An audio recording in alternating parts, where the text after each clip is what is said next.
monochrome mode, shooting black and white images directly on your camera. Is there any point? Hey Brainbox, there's something on the back of your camera here, and I can't understand it. Something you don't understand. Never in a million years. I can't believe that. Oh, you can go off people, you know. My most humbug apologies, sire. Serious though, isn't that a star? Hey, carry on. That one flew right over your head. Now, I'm looking on the back of your camera in the menu, and when you're taking the pictures, there's all sorts of different colours you can choose. Yeah, I know what you mean. Standard, vivid, neutral, flat, that kind of thing. Ah, but there's one that's got me stumped, either. Oh yeah, and what's that?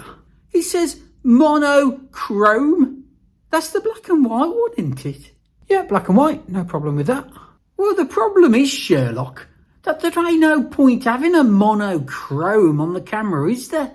Well, I can think of loads of reasons why you'd want your camera set on black and white. Like, let me think. You want black and white pictures? It ain't rocket science. I mean, you don't need a PhD. Well, you are going to be very clever if you switch it to that monochrome setting, am you? Why not? Well, it stands to reason, do it? It's just a waste of time. Why bother? You can shoot the picture in your monochrome in the camera, and then you're stuck with black and white, are you? But if you does it in one of the colour modes, then you can change it to black and white when you're editing the picture later on the computer, and you got the best of both worlds, are you? You can have it in black and white, and you can have it in colour. Well, what I think you need to understand is that some photographers, they prefer, well, you know, they like to... Hang on a minute, you're telling me there's some difference between a picture that's took in monochrome black and white mode and one that's taken in colour and you turns it to black and white after. Can you tell the difference? Well, it's all to do with the substance of the image and you know, the tonal qualities and, you know, you want that gritty, authentic feel and you want that detail in the sub... You don't know, do you? No. Well, I know what we could do for a video. We could go out and take some pictures in the black and white mode, take them again in colour, change the colour ones to black and white after and see if there is any difference. That'd be a bossing video, that would. What about if we shoot some images in monochrome mode, in black and white, then shoot the same images in colour, then desaturate them afterwards in post-production and see if there's any difference between them? That's a great idea, Phil. They all just say that. Right, I think this is going to be really interesting. Grab your camera, come on, last one to the car's a wet lettuce. I'll wet lettuce you in a minute if you keep nicking my ideas. Boom, here we go, straight in with some pictures. Now, have a look at these two images, because one of them was taken in colour mode and desaturated, and one of them was taken in monochrome black and white mode in the camera. Can you see the difference? Hit the pause button for a second, have a look, have a good look. Oh, and while you're looking, give me a second to hit the like, would you? It really help. What do you think? I'm going to reveal the colour image to you now, and tell me in the comments section, were you surprised or did you guess it? Here we go. Ah, it was the one on the right. Did you spot that? Do you think it was easy? I don't know. Let's have a look at another image. Ah, sheep. Well, no good bleating about it if you don't get this right. Sorry, bad joke. What do we think of the images? There isn't much between them. The top one, has it got a little bit more tonal value? I don't know. Let's have a look at the colour. Which one is it? Ah, the bottom one. Right, okay. Very difficult to tell, but I did think there might be a few more tones. Let's try another picture. It's almost becoming a quiz, isn't it, this? Now we're on to some boots that need a polish. They're mine, that's why. The top picture has definitely got more punch. The bottom one's definitely got more tones for me in this one. Let's have a look. Yeah, it was the top one. The punchy one, that was the colour one. So let's try a whole picture this time. We've got a nice canal scene here. What do you think? Is this from a colour picture or is it a black and white? Let's put the other picture next to it. Right, now that's very different. That's got a lot more tones. For me, that's much softer than the other picture. Let's put them side by side for a second. Whoa, there's a big difference in tonal quality there. The one underneath, look, has got a lot more greys. It's a lot softer image. There's a lot more in the shadows. The top one, though, has got that punch, that contrast. Depends what you like, I suppose. Which is the colour? Yes, of course, it's the top one, isn't it? And we're starting to see a pattern emerging here. I think that when you are desaturating from colour, you're getting much, much punchier pictures. You are losing some midtones. Let's try another picture. Aha, now I'm finding them slightly easier to understand now. I'm actually spotting them quite quickly. Are you?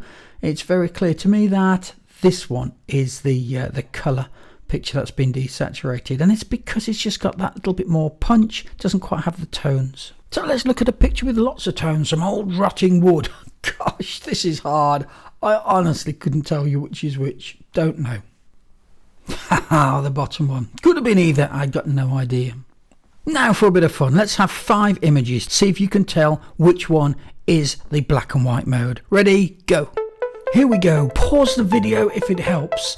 The answer to the first one is the one on the right. Can you get the second one? They are so similar, aren't they? But the answer is the one on the left.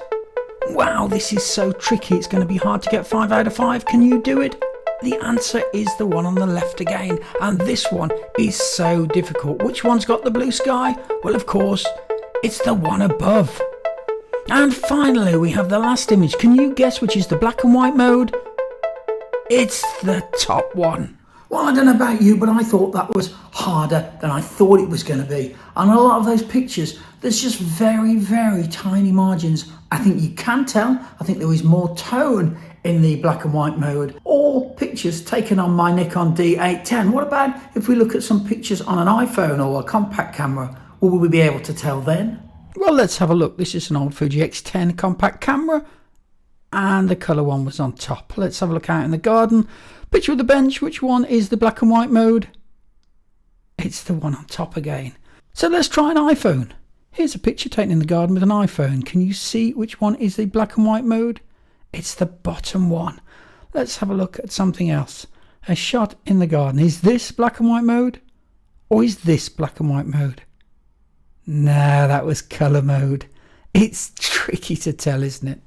Well, I think the answer to this conundrum is actually, it depends what kind of picture you're taking. Because yes, there is a little bit of a difference between the monochrome black and white mode in your camera when you're taking it on that, and when you're taking in colour and then desaturating later. There are more tones. It's a softer picture. It's definitely capturing more tones.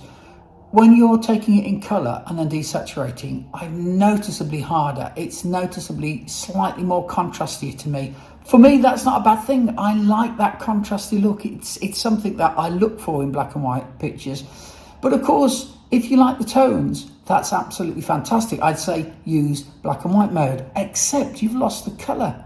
You know, it's a big payoff, isn't it? You know, you've gone for that slightly softer, more tonal look, but you've lost the ability to use it in colour. And you know, you never know when somebody might say to you, have you got that picture in colour?